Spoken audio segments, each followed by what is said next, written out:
ძლევამოსილი სალი კლდეების გარემოცვაში უამრავი ფრინველი და ცხოველი ბინადრობდა. ჩიტებმა მოხერხებულ ადგილებზე გაიკეთეს ბუდეები. ცხოველებმაც მყუდრო ბუნაგები მოიწყვეს იქვე შორიახლო. ყველაზე მაღალ კლდეზე, ცასთან და ღრუბლებთან ახლოს. იქ, სადაც სხვა სულიერი არ სულდგმულობდა, მეფური ბუდე უზარმაზარ არწივს გაეწყო. ზევიდან გადმოჰყურებდა ჩიტების მეფე ქვევით მჩქეფარე ცხოვრებას. ბუდეში პატარა მართვე გამოიჩეკა და მისი მოვლით იყო დაკავებული დედა არწივი. დილიდან საჭმლის საშონელად მიფრინავდა. მერე როცა პატარა მართვე დანაყრდებოდა, დედას ცოტა დასვენების საშუალება ეძლეოდა. მოუთმენლად ელოდა, როდის გაიზრდებოდა პატარა არწივი და მეფურად გადაუფრენდა თავის სამფლობელოს. პატარა მართვე სწრაფად იზრდებოდა. ყველაზე უფრო ბუდიდან ცქერა უყვარდა.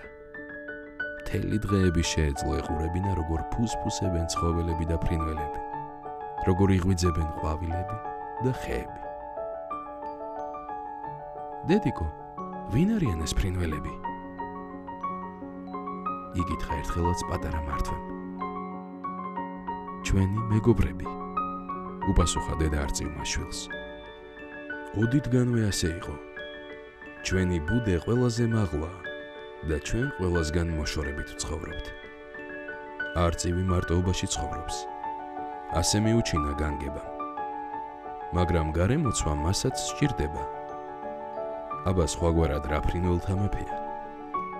ხო და ყველა, ვისაც ქვემოთ ხედავ, ჩვენი ერთგული მეგობრები არიან.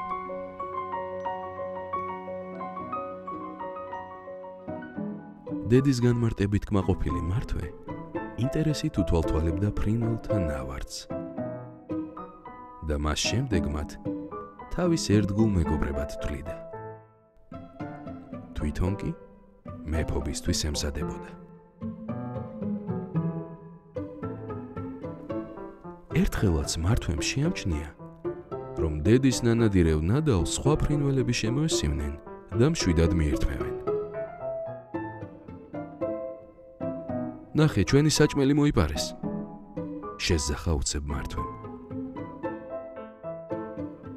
დამშვიდდი შვილო, მათ ჩვენთვის არაფერი მოუპარავთ. მე თავად გავუმასპინძლდი. ერთხელ და სამუდამოდ დაიმახსოვრე, რასაც გეტყვი.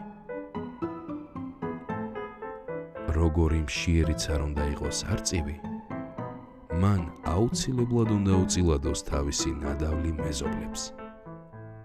ასეთ სიმაღლეზე ყველა ფრინველს არ შეუძლია საკვების მოპოვება და ამიტომ უნდა დავეხმაროთ მათ. ყველა, ვისაც სურს ერთგული მეგობარი ჰყავდეს, კეთილი და მომთმენი უნდა იყოს. ყურადღებას უნდა იჩენდეს სხვისი გასაჭირის მიმართ. რადგან არწივი ფრინველთა მეფეა, ეს სულ არ ნიშნავს იმას, რომ მედიდურად უნდა გავერიდოთ სხვებს. დიდება და პატივისცემა ძალით კი არა, სულ გრძელობით უნდა დავიმსახუროთ. მაშინ ამ პატივისცემაში სიყვარული უფრო მეტი იქნება, ვიდრე ფარული შიში. და შენც ნამდვილი მეფე დაგერქმევა.